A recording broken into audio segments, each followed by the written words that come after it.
Alors, qu'est-ce qui fait vraiment la différence entre une foi qui dure, qui tient la route, et une foi qui, s'éteint à la première difficulté? C'est la grande question au cœur d'un sermon assez percutant qu'on va décortiquer aujourd'hui. Une analyse qui va chercher justement au cœur de la persévérance. La question de départ, elle est simple, mais en même temps, elle est super profonde. Pourquoi est-ce que tant de gens qui commencent un cheminement de foi, souvent avec plein d'enthousiasme, ont tant de mal à aller jusqu'au bout? C'est un constat que beaucoup font, et cette analyse va tenter de nous éclairer là-dessus. Et la première piste de réponse qui est avancée, elle est assez radicale. L'idée, c'est que la religion moderne aurait créé une sorte de malentendu, une confusion vraiment critique entre deux concepts, le fait de croire et celui de suivre.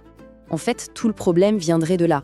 La foi serait perçue comme un événement ponctuel, un instant T où l'on dit « ça y est, je crois ». Or, l'argument ici, c'est que c'est tout l'inverse. Ce serait un voyage, un processus actif et qui dure toute la vie. Et cette distinction, elle est absolument cruciale. D'un côté, on a le fait de croire. C'est le point de départ, le moment où intellectuellement on est d'accord avec une idée. C'est statique. Mais de l'autre, il y a le fait de suivre. Et ça, c'est complètement différent. C'est l'action, le mouvement, la preuve tangible et continue de cette croyance. C'est la différence entre dire « j'y crois » et le vivre jour après jour.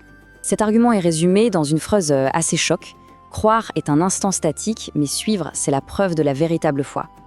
L'idée est claire. Sans l'action, sans le mouvement, la croyance de départ, elle reste lettre morte.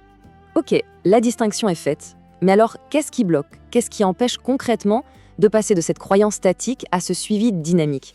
C'est quoi le véritable obstacle sur le chemin? Pour essayer de comprendre d'où vient cet échec, l'analyse utilise une métaphore très puissante, la parabole du semeur. Et le point clé ici, ce n'est pas tant la graine qui est semée, mais bien l'état de la terre qui va la recevoir. Et là, le diagnostic est vraiment sans appel. Le problème ne viendrait pas du message en lui-même, la semence, qui lui est considéré comme bon. Non. Le problème, ce serait la réceptivité de la personne qui l'entend. Autrement dit, l'état de son cœur. Alors, cette parabole, elle décrit 4 types de sol, 4 états du cœur si on veut. Il y a le chemin, un cœur tellement dur que le message ne pénètre même pas. Il y a le roc, un cœur superficiel, sans profondeur. Puis les épines, un cœur complètement distrait par les soucis du quotidien. Et enfin, il y a la bonne terre, celle qui persévère.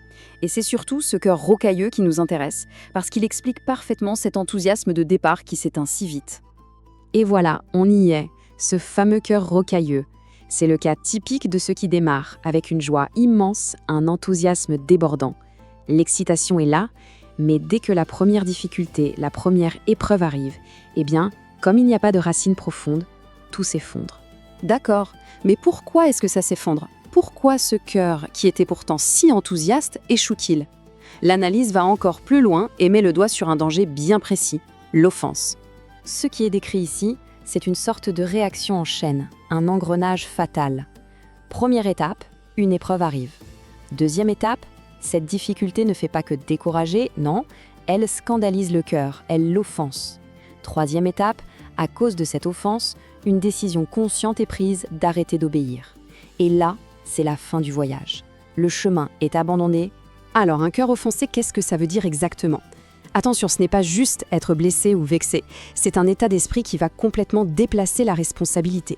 L'échec n'est plus vu comme une faiblesse personnelle. Non, ça devient la faute des autres, la faute des circonstances. C'est le fameux « je ne peux pas obéir à cause de ce qui m'est arrivé ». Bon, si le problème c'est ce cœur qui se sent offensé et qui rejette la faute sur l'extérieur, alors quelle est la solution? Comment peut-on cultiver un cœur qui, lui, serait capable d'encaisser les épreuves sans se laisser envahir par ce sentiment d'offense? La solution, ce serait de cultiver ce que la parabole appelle la bonne terre. Un cœur qui aurait 2 qualités absolument essentielles pour pouvoir persévérer, l'honnêteté et la bonté. D'abord, l'honnêteté. Mais attention, ici, être honnête, ça veut dire quelque chose de très précis. C'est refuser de se poser en victime. C'est assumer l'entière responsabilité de ses propres réactions, de ce qui se passe à l'intérieur de soi, peu importe ce qui arrive à l'extérieur. Et puis, il y a la bonté. Et là aussi, le mot a un sens particulier. Il ne s'agit pas juste d'être gentil, mais plutôt de cultiver activement la gratitude et le contentement. C'est vu comme une véritable stratégie de défense. En nourrissant la gratitude, on empêche le poison de l'offense de prendre racine dans le cœur. Donc, pour résumer, la clé de la persévérance, ce n'est pas du tout d'avoir un chemin facile, sans problème. Non, La clé, c'est d'avoir un cœur préparé, un cœur cultivé. Finalement, tout se résume à ça. Prendre ses responsabilités au lieu de blâmer les autres et choisir la gratitude plutôt que de se laisser ronger par l'offense. Finalement, tout ça nous ramène à une question de fond, une question qui change tout. Est-ce que la foi, c'est juste une décision qu'on prend une fois pour toutes, un événement du passé, ou est-ce que c'est la condition de notre cœur, aujourd'hui, un état qu'on doit cultiver jour après jour ?